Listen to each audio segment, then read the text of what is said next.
Reaction या infotainment videos बनाते हैं, कोई भी यूट्यूबर जिसने कभी भी किसी का कंटेंट, चाहे वो 4 सेकंड का ही हो सही, उसका इस्तेमाल किया है, तो उस यूट्यूबर का चैनल डिलीट हो सकता है परमानेंटली। चाहे वो चैनल 7 साल पुराना हो, उसमें 700 वीडियोस हो, या उसके 7 मिलियन फॉलोअर्स हो, सब कुछ गायब हो सकता है 7 दिनों के अंदर अंदर। वाह क्या सीन है। अरे एडिटर, अरे सर्जिकल स्ट्राइक नहीं, ये कंटेंट स्ट्राइक हो रहा है यूट्यूबर्स पर। मोदी जी ने नहीं करवाया है, ना ही नेहरू की गलती है। दरअसल पिछले कुछ दिनों से यूट्यूबर्स पर भर भर कर कंटेंट स्ट्राइक्स आ रहे हैं इंडिया में। यहां तक कि एस्टैब्लिश्ड क्रिएटर्स जैसे मोहक मंगल, पुण्य प्रसून, पौरुष, ठगेश, बीइंग ऑनेस्ट, इनको बख्शा नहीं गया है। साथ ही कई क्रिएटर्स को भारी पैसे देने को बोला गया है कंटेंट इस्तेमाल करने के लिए। पेनल्टी निकालो, नहीं तो चैनल तुम्हारा डिलीट हो जाएगा। इनमें से कईयों को तब मालूम भी नहीं था शायद कि उन्होंने कोई घोर अपराध किया है। ऐसे में सब जैसे तैसे अपनी जान बचाने की कोशिश कर रहा है। कोई बैंक भाग रहा है, कोई कोर्ट जा रहा है। इत्तेफाकन हम भी छुट्टी पर थे 2 हफ्तों से, तो बहुतों को लगा कि हमारा भी हैप्पी बर्थडे हो गया है। देशभक्त के फैक्ट्स और सटायर से छुट्टी हो गई। भक्त बनर्जी तो महाखुश। अब बीबी के अच्छे दिन भी आ सकते हैं। देशभक्त पर भी कंटेंट स्ट्राइक लग सकता है, खासकर कि अगर YouTube ने अपना रवैया जल्दी नहीं बदला या फिर कोर्ट्स ने अपना काम ठीक से नहीं किया। पिछले 1 हफ्ते से सोशल मीडिया पर हम देख रहे हैं यूट्यूबर्स वर्सेस न्यूज एजेंसी का एक नैरेटिव चल रहा है कि एक एजेंसी खासकर कि यूट्यूबर्स के जान के पीछे पड़ा हुआ है। लेकिन यह नैरेटिव थोड़ा सा मिसलीडिंग है, थोड़ा सा काउंटर प्रोडक्टिव भी हो सकता है। कोर प्रॉब्लम किसी एक एजेंसी या इंडिविजुअल में नहीं है, कोर प्रॉब्लम है यूट्यूब की flawed America made 3 strike rule में।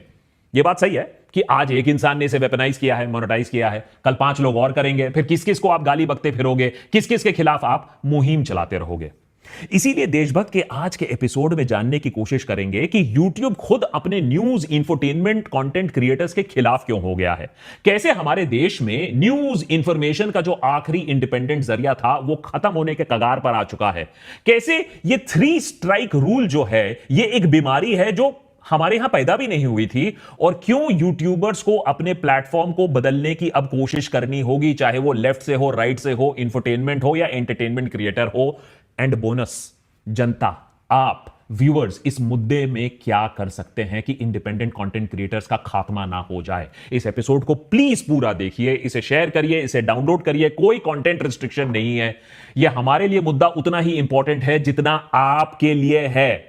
मतलब अगर आपको न्यूज चाहिए, अगर आपने व्हाट्सएप यूनिवर्सिटी में एनरोल कर लिया है तो फिर कोई दिक्कत नहीं होगी आपको। WhatsApp forward, good morning, good evening से आपका काम चल जाएगा।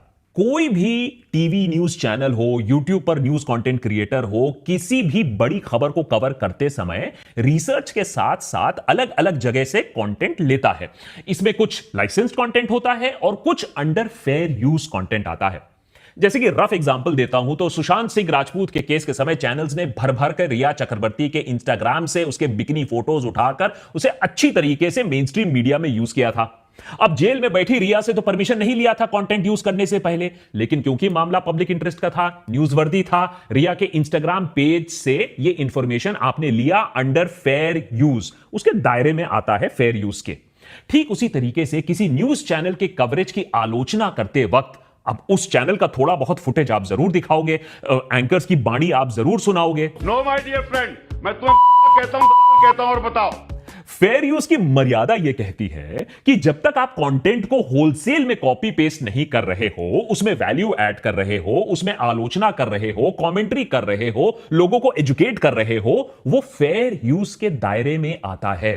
और यह देशभक्त पर भी लागू होता है कि हम उन दर्जनों वीडियो के खिलाफ एक्शन ना ले